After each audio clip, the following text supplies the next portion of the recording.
Merhaba, kanalıma, mutfağıma hoş geldiniz. Bugün sizlere kahvaltıya, yemeklerin yanına közlemeden yalnız biber kullanarak yaptığım, kırmızı biber, yeşil biber ve acı biber kullanarak yaptığım harika bir sos tarifim olacak. Zamanı geçmeden bu tarifi yapın derim. Çok lezzetli oluyor. Hatta kışa kalmadan bitiriyorsunuz. O yüzden ben 3. yapışım. Ve sizler için tekrar çektim. Daha önce közleyerek yapmıştım. Dilerseniz közleyebilirsiniz. Yoksa bu tarifimde anlattığım gibi de direkt olaraktan pişirerek uygulayabilirsiniz. Hemen nasıl yaptım anlatıyorum. 2 kilo kırmızı biber kullanıyorum. Yarım kilo yeşil biber, yeşil sivri biber. Ve sarımsaklarımı önceden ısladım. Tuzunu, şekerini, elma sirkesini, sıvı yağını hazır ettim. İstediğimiz türde biber kullanabiliriz. Baş kısımlarını alıp irili bölüp rondoya atıyorum. Dilerseniz küçük küçük doğrayarak da uygulayabilirsiniz. Oldukça ince olacak şekilde çektirdim. Kavuracağım tencereye alıp üzerine yarım çay bardağı kadar sıvı yağ ekleyip kavurmaya bırakıyorum. Kısık ateşte tenceremin kapağını kapatıyorum. Ağır ağır pembeleşene kadar kavuruyorum.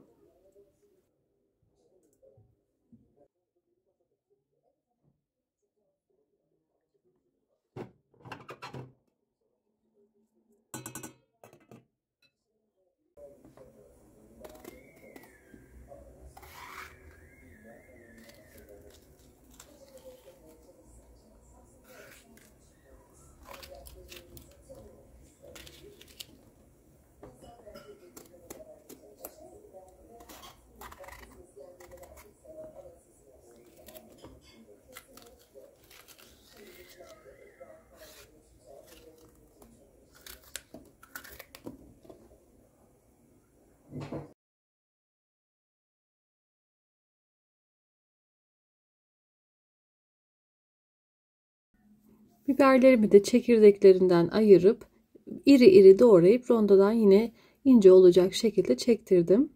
Bir kaba alıyorum.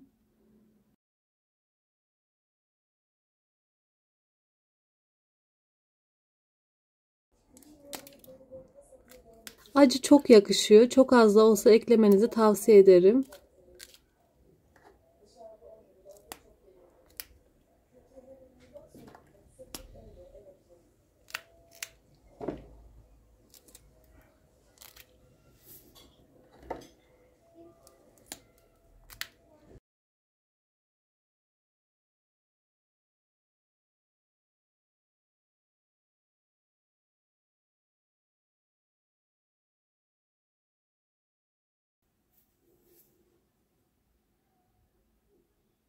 Kırmızı biberlerim hazır.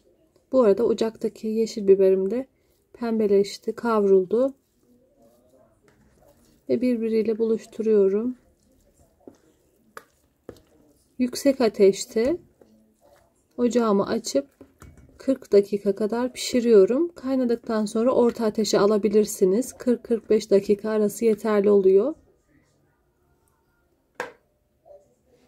Bu arada kapaklarımı da hazır edeceğim. 3-5 dakika kadar kaynattım. Hem temizlenmesi hem de yumuşaması ve kavanozu tam tutabilmesi için.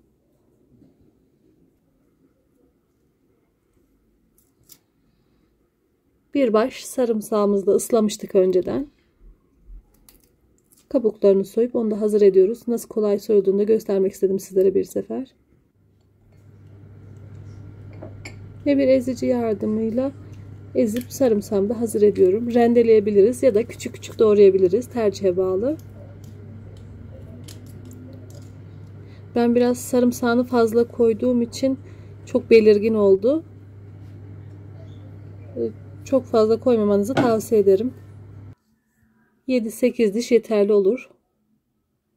1 yemek kaşığı dolu dolu kaya tuzu ekliyorum. Tuzunu son aşamada kontrol etmemiz gerekiyor. 1 tatlı kaşığı toz şeker. Tuzunun az olmaması gerekiyor. Sarımsağını ekliyorum.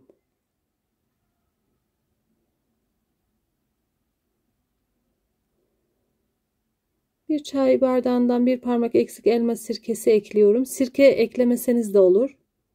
Tercihe bağlı. Bir çay bardağı sıvı yağ ekliyorum. Zeytinyağı veya bitkisel ayçiçek yağı fark etmez. Tüm yağlar olabilir.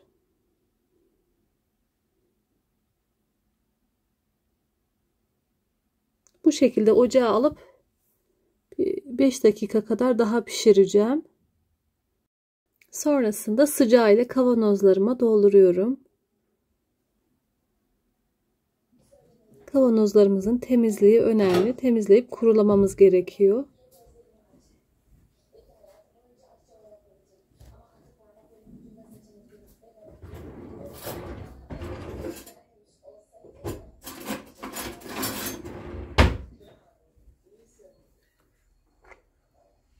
Bu aşamada tuzunu kontrol edip gerekirse biraz daha tuz eklemesi yapılabilir.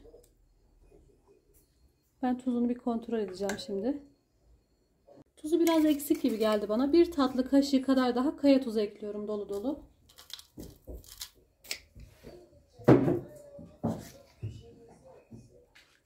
Karıştırarak tuzunun erimesini sağlıyorum.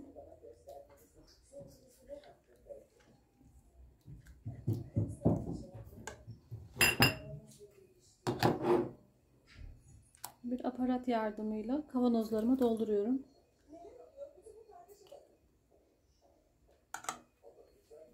Üzerinde bir parmak kalınlığı kadar boşluk kalması gerekiyor. Kapakların tam tutabilmesi için.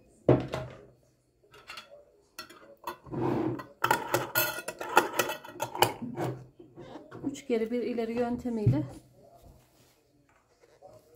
sıkıca kapatıyorum. Kavanozlarımı ilk sıcağı geçtikten sonra ters çevireceğim.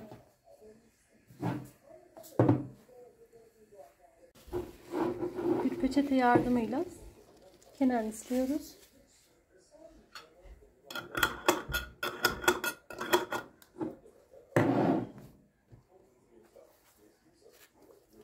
Sıkıca kapatıyoruz.